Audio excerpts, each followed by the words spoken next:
Bismillahirrahmanirrahim. Assalamualaikum warahmatullahi wabarakatuh. Mari kita mulai mata kuliah kita kali ini. Mata kuliah kita kali ini tentang statistika probabilitas, ya. Nah, sebelum ke inti materi, tentunya Ibu akan bahas dulu tentang pengantar dari materi kita ini. Tentu kalian pernah mendengar kata statistika. Nah, apa itu statistika? Statistika adalah ilmu yang mempelajari tentang cara-cara bagaimana mengumpulkan data, bagaimana menyajikan data, mengolah data, serta bagaimana cara-cara mengambil kesimpulan atau mengambil keputusan berdasarkan data dan analisis atau pengolahan yang dilakukan. Nah, itu statistika secara garis besarnya. Nah, dalam ilmu statistika ada beberapa istilah yang perlu diketahui terlebih dahulu, yaitu tentang data. Ya, apa itu data? Data secara sederhananya bisa disebut sebagai informasi. Ya, dari segi ilmu statistika, data itu terbagi berdasarkan beberapa hal. Ya. Yang pertama, berdasarkan variabelnya. Berdasarkan variabelnya, data itu bisa dibagi dua, yaitu data diskrit dan data kontinu. Data diskrit adalah data yang diperoleh dari proses menghitung, sedangkan data kontinu adalah data yang diperoleh dari proses mengukur. Nah, seperti apakah contoh dari data diskrit? Misalkan jumlah mahasiswa, ya, kemudian jumlah siswa, jumlah penduduk, itu semua adalah contoh dari data diskrit. Sedangkan data kontinu, yaitu data yang diperoleh dari proses mengukur, contohnya misalkan tinggi badan, berat badan, jarak, IQ, dan sebagainya, ya. Nah, jadi dalam sebuah pengolahan data statistik, sebelum kita mengolah datanya, kita harus terlebih dahulu mengetahui jenis datanya, dilihat jenis datanya ini apakah dia tergolong ke dalam data diskrit atau data kontinu. Karena dalam ilmu statistika,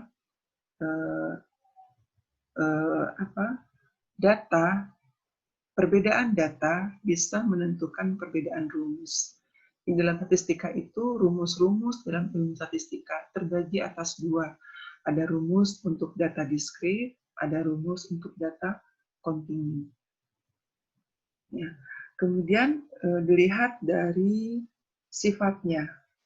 Dilihat dari sifatnya itu, data dibagi dua, yaitu data kualitatif dan data kuantitatif. Data kualitatif adalah data yang tidak berbentuk angka. Contohnya jenis kelamin, agama, ya. Itu misalkan, contoh lain misalkan mahasiswa STEMIK Jabar sangat kreatif. Nah, itu sebuah data, tapi datanya tidak berbentuk kuantitatif, tidak ada mengandung angkanya. Maka dia disebut data kualitatif.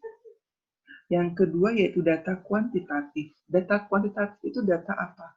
Data yang berbentuk angka. Nah, statistika dia bergerak dalam data ini.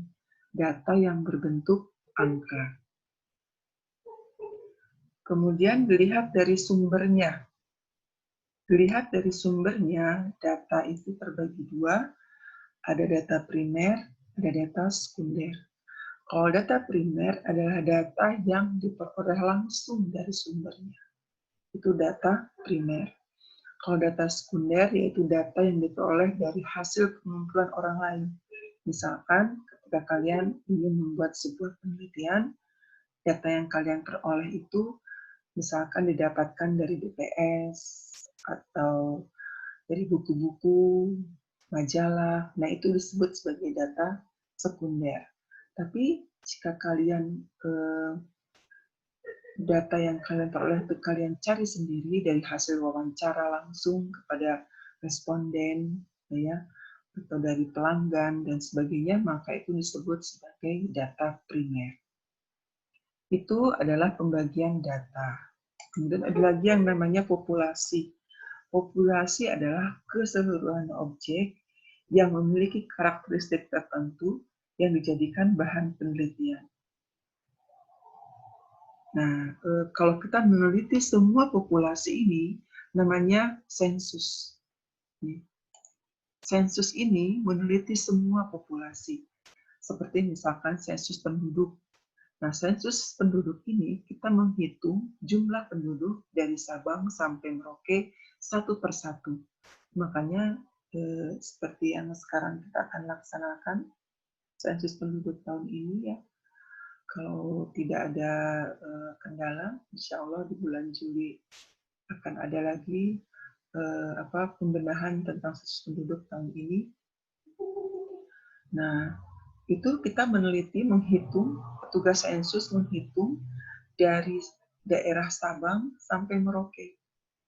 Ada petugas sensusnya. Nah, ini cukup lama karena memang membutuhkan waktu. Kemudian juga membutuhkan dana yang tidak sedikit. Sehingga sensus ini jarang dilakukan. Hanya pada bidang-bidang yang sangat vital, kalau memang sangat diperlukan, baru dilakukan sensus. Nah, dalam statistika yang sering dilakukan adalah pengambilan sampel. Ini ya, sampel itu adalah bagian dari populasi. Nah, proses pengambilan sampelnya namanya sampling. Nah, proses sampling ini yang sering dalam statistika yang kita sering lakukan. Ya, sampling, seperti misalkan quick count. Quick count itu adalah contoh dari suatu sistem pengambilan sampel yang sudah sangat canggih. Ya, dia tidak menggunakan data keseluruhan, dia mengambil hanya dari sampel dari setiap daerah. Oke. Kemudian tadi itu tentang data, ya. Jadi kita langsung akan bahas bagaimanakah cara pengumpulan data. Cara pengumpulan data ini ada beberapa tipe atau beberapa jenis.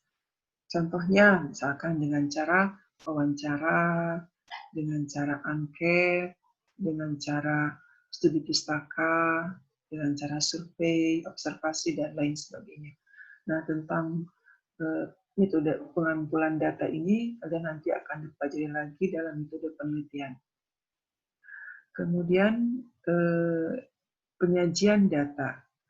Dalam ilmu statistika, penyajian data terbagi ke dalam dua jenis.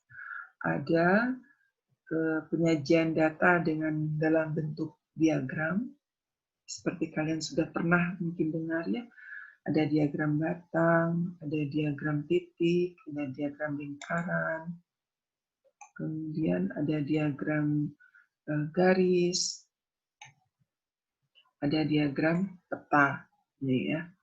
Nah, oke. Ada lagi diagram lambang. Ini lambang laki-laki, lambang perempuan. Ini semua bisa kalian lihat lebih jelasnya di browsing ya di internet. Bagaimanakah bentuk-bentuk diagram. Nah, metode yang kedua dalam penyajian data yaitu dalam bentuk tabel. Tabel dalam statistika yang kita kenal sekarang itu ada yang namanya tabel baris dan kolom. Ini seperti ini, tabel baris dan kolom yang biasa kita sering pakai ya. Kemudian ada lagi namanya tabel kontingensi. Tabel kontingensi ini sering dipakai oleh orang-orang farmasi, orang-orang kedokteran dalam penelitian-penelitiannya. Nah, yang ketiga yang kita akan pelajari adalah bentuknya tabel distribusi frekuensi. Bentuk dari tabel distribusi frekuensi adalah seperti ini.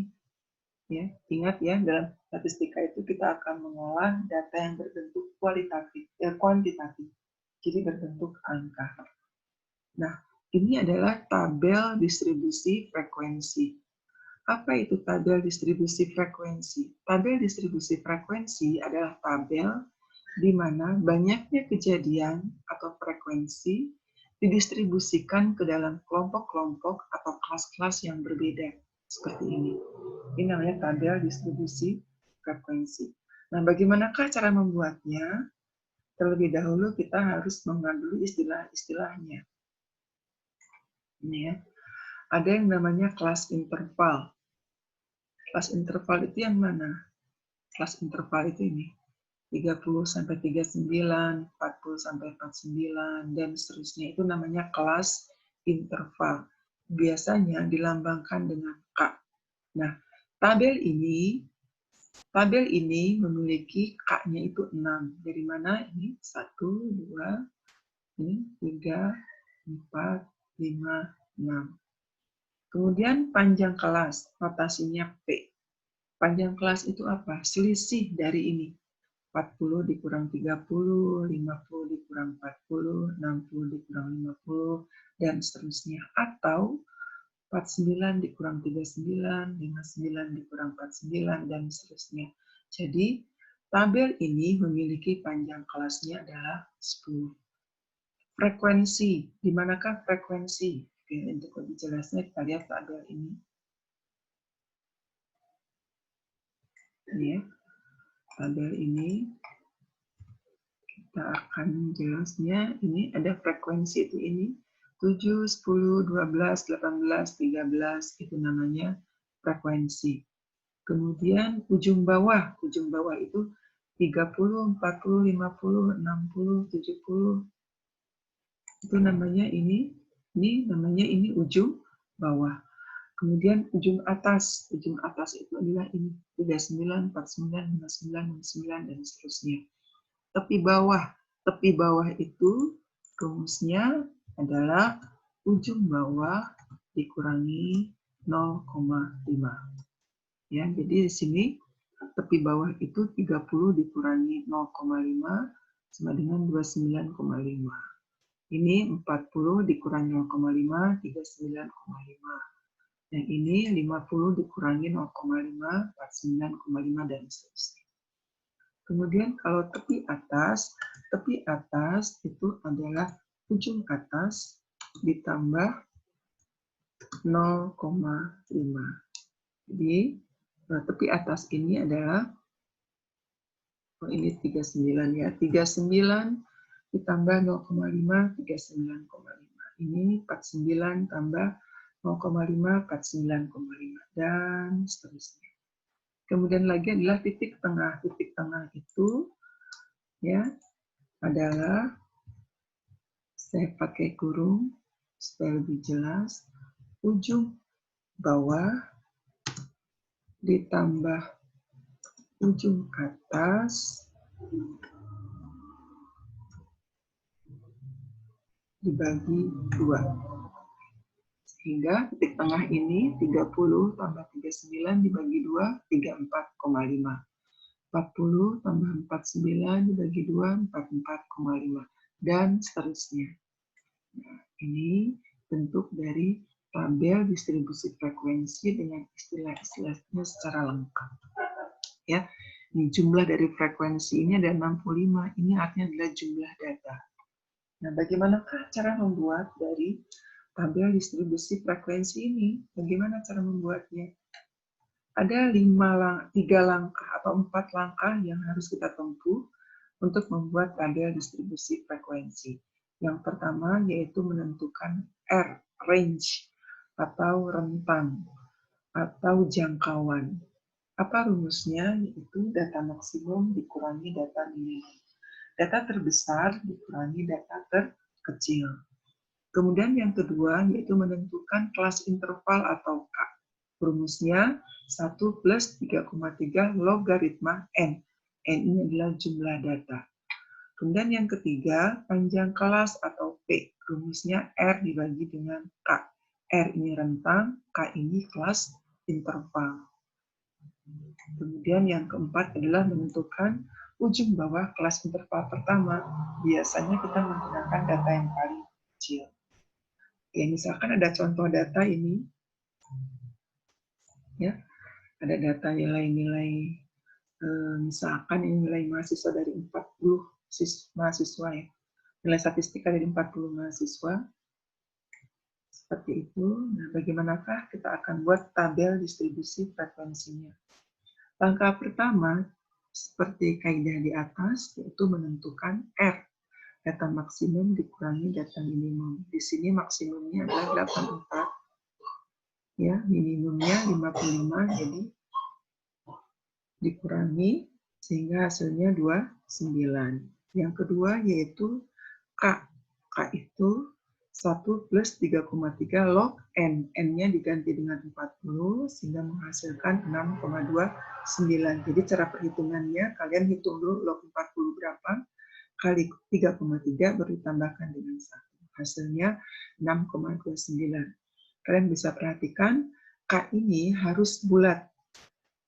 Dibulatkan jadi 6. Kenapa jadi 6? Karena di sininya 2. Seandainya di sini angkanya ini 5, 6, 7, 8, 9, maka dia dibulatkan ke atas jadi 7. Karena di sini 2, dibulatkan ke bawah jadi 6. Dibulatkan di bawah terjadi jika angka di belakang koma itu kurang dari 5. Ya. Oke. Kita lanjutkan, yaitu panjang kelas. Panjang kelas itu rumusnya R dibagi K. R-nya 29, K-nya 6, jadi menghasilkan 4,83. Ini juga dibulatkan menjadi 5. Kenapa jadi 5? Karena di belakang komanya ada angka 8. Panjang kelas tidak selamanya bulat, tergantung dari bentuk datanya. Karena di sini bentuk datanya data bulat, ya, bulat datanya tidak ada koma, maka panjang kelasnya pun jadi bulat. Kalau misalkan datanya mengandung satu angka di belakang koma, maka P-nya pun harus mengandung satu angka di belakang koma. Oke, gitu ya. Langkah yang keempat yaitu menentukan ujung bawah kelas interval pertama, yaitu data yang paling kecil. Data yang paling kecil berapa? 55. Jadi di sini ada 55. Kemudian kita lanjutkan dengan yang ke bawahnya, jangan langsung ke samping sini, tapi ke bawah. Ditambahkan dengan 5 sebagai panjang kelasnya. 55 tambah 5, 60. 60 tambah 5, 65. 65 tambah 70, tambah 5, 70, dan sampai 80. Stop sampai sini karena K-nya ada 6. 1, 2, 3, 4, 5, 6. Kita lanjutkan, kemudian kita mengisi frekuensinya. Frekuensinya ada 8. Dari mana dapatnya?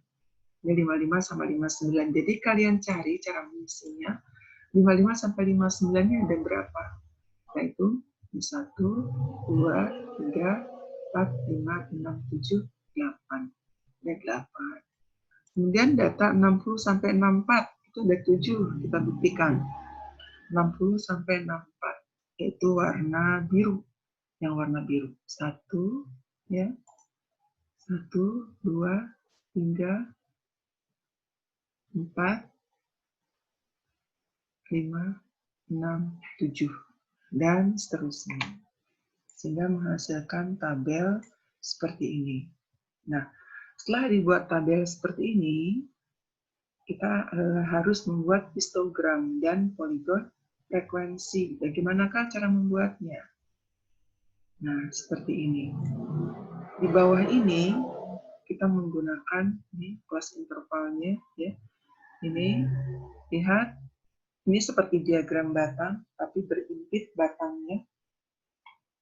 Nah, grafik dari batang-batang ini namanya histogram. Sementara garis ini diambil titik tengahnya di antara sini. Ini garis ini dinamakan poligon frekuensi. Nah, itu namanya histogram dan poligon frekuensi. Jadi cara membuatnya ini kelas interval 55 sampai 59, frekuensinya ada 8. Ini kelas interval kedua ada 7. Setelah dibuat batang, baru dihubungkan, ambil tengahnya. Tengah dengan tengahnya ini dihubungkan. sehingga membuat grafiknya seperti ini. Yang batang dinamakan histogram, yang garis dinamakan poligon frekuensi. Oke, kita lanjutkan lagi. Tabel distribusi frekuensi itu terbagi menjadi dua, ada tabel distribusi frekuensi relatif, ada tabel distribusi frekuensi kumulatif. Kalau relatif bagaimana? Jika membuat tabel distribusi frekuensi relatif, kita tinggal membuat frekuensinya dari frekuensi yang biasa diubah ke dalam frekuensi yang relatif. Bagaimana cara membuatnya? Perhatikan 7 dibagi 65 dikali 100%. Jadi frekuensi relatif adalah frekuensinya dalam bentuk persentase. Ya, ini juga sama 10 dibagi 65 kali 100%. Dan seterusnya. Nanti jumlahnya dari persentase ini harus 100%. Nah, jenis tabel distribusi frekuensi yang kedua yaitu tabel distribusi frekuensi kumulatif. Kalau kumulatif ini ada dua, ada distribusi frekuensi kumulatif kurang dari, ada distribusi frekuensi kumulatif lebih dari. Kalau kurang dari, tinggal ditambahkan pada kelas intervalnya kurang dari, kurang dari, kurang dari, kurang dari. Nah, di sini yang kita pakai, kita menggunakan tepi bawah.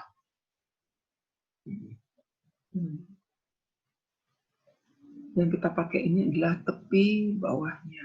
Kemudian kita isi frekuensinya, frekuensi kumulatif. Kita perhatikan, data yang kurang dari 29,5 itu 0. Ya. Kalau dilihat dari ini, dari sini, 0 ya.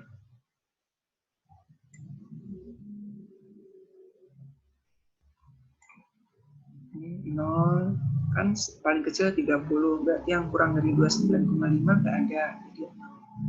Kurang dari 39,5 itu ada 7. Ya. Kemudian kurang dari 49,5 ada 17. 17 dari mana? 10 ditambah 7. Ya, ini 10 tambah 7 karena dia kumulatif. Kemudian selanjutnya 29. 29 dari mana? 17 ditambah 12. 12 dari sini. Ya. 12 dari ini. Kemudian 47 dari mana? 47 itu 29 ditambah 18. Kemudian 60 dari mana? 60 itu 47 ditambah 13. Ya. Kemudian kalau ini 65 dari mana? 60 ditambah 5. Nah, ini adalah tabel distribusi frekuensi kumulatif kurang dari. Kemudian yang selanjutnya yaitu tabel distribusi frekuensi kumulatif lebih dari. Lebih dari, kita menggunakan lebih dari. Di sini tetap kita menggunakan tepi bawahnya. Nah, 65 dari mana? Nah, logikanya yang lebih dari 29,5 itu semuanya lebih dari. Karena paling kecil adalah 30, sehingga semuanya 65 data itu adalah lebih dari 29,5. Kemudian 58 dari mana? Itu 65 dikurangi 7. Ya. Kemudian 48 dari mana? 58 dikurangi 10. Kemudian ini dari mana? 48 dikurangi 12. Kita lihat frekuensinya ya. Frekuensinya. Kan habis 7, ini 7, 10, 12, 18 ya. Sehingga ini pun sama 36 dikurangi 18. Ini 18 dikurangi 13. Sedangkan ini adalah 5 dikurangi 5 sama dengan 0. Ini adalah tabel distribusi frekuensi lebih dari. Setelah itu, kita harus membuat OGIF. Nah, OGIF itu grafik dari tabel distribusi frekuensi kumulatif. Ini Ibu sudah buat. Ini yang merah, ini grafik dari tabel distribusi frekuensi kurang dari, sementara yang biru adalah grafik dari tabel distribusi frekuensi lebih dari. Ya, di sininya kita menggunakan variabel ini tepi bawah ini adalah menggunakan frekuensi kumulatifnya. Silakan kalian bisa buat sendiri ya.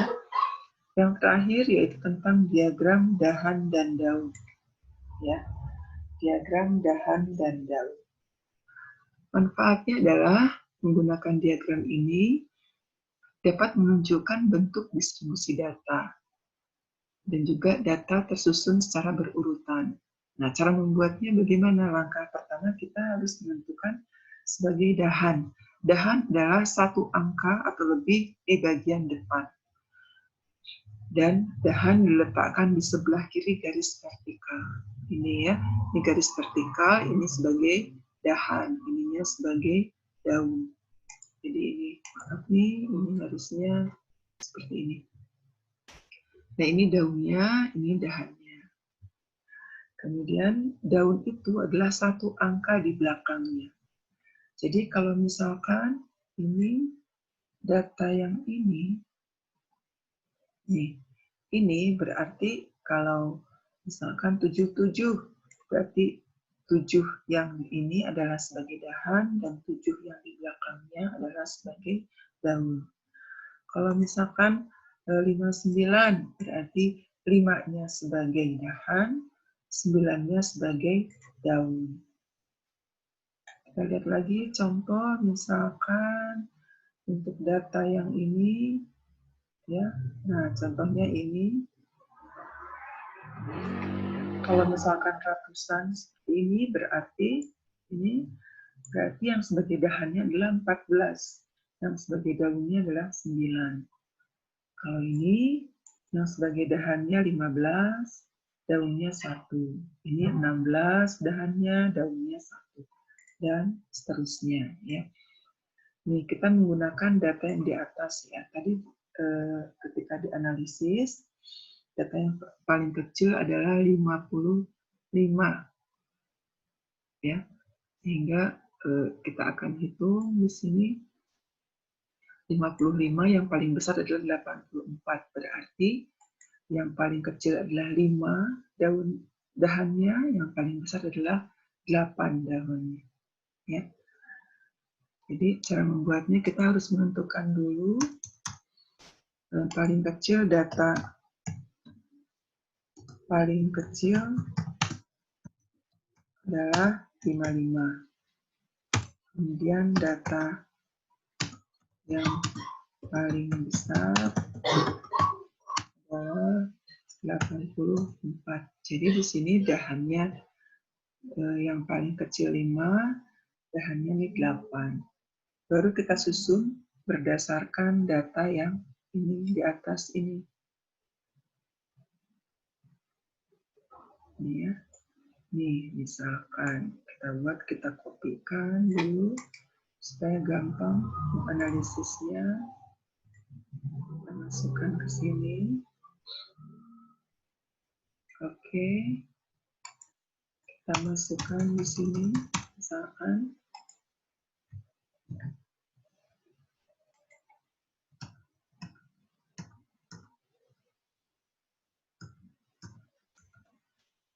Misalkan ini 77, berarti 7. Ini 77, berarti 7, di sininya 7. 72, berarti diletakkan di 7, di sininya 2. 78, 78. 70, 70, ya. 65, 65. 68, 68. Dan seterusnya 84, 84. Kemudian di sini 64, 64. Kemudian 62, 62. 56, dan seterusnya. Semua data ini masukkan ke dalam diagram dahan dan daun. Sehingga ini angka-angka ini itu semuanya ada 40, sama dengan jumlah data ini. Ada 40. Nah, ini kan tidak beraturan. Nah, dalam dahan dan daun, datanya harus beraturan. Jadi setelah dibuat seperti ini, kita susun dari yang kecil sampai terbesar. 5, 5, 6, 7, 8, 8, 9. Ini juga sama. Ada 0, 0, 0, 0, 1, 2, gitu ya. Ini ada 2, kemudian 3, dan seterusnya. Ini juga sama. 0, 0, 1, 1, 1, dan seterusnya. Sama juga ini 404 kita susun jadi 0,4, 4. Kemudian ya diagram dahan dan daun. Tugasnya kalian harus membuat contoh data yang ini. Tugas pertama ini ya. Contoh pada data kedua, buatlah tabel distribusi frekuensinya sampai dengan grafik dahan dan daun dikumpulkan pada hari Jumat. Ya, jadi dari data ini setelah kalian buat tabelnya, cari batas bawahnya, tepi bawahnya, ujung bawahnya, ujung atas, titik tengah, sampai kalian harus cari grafik dahan dan daun. Kemudian difoto, kirimkan ke WA Ibu secara, jadi nggak usah ke email ya, tapi ke WA. Oke, seperti itu materi minggu ini. Semoga kalian bisa menangkap apa yang sudah Ibu jelaskan. Kalau ada apa-apa, silahkan tanyakan melalui WA grup kita. Assalamualaikum warahmatullahi wabarakatuh.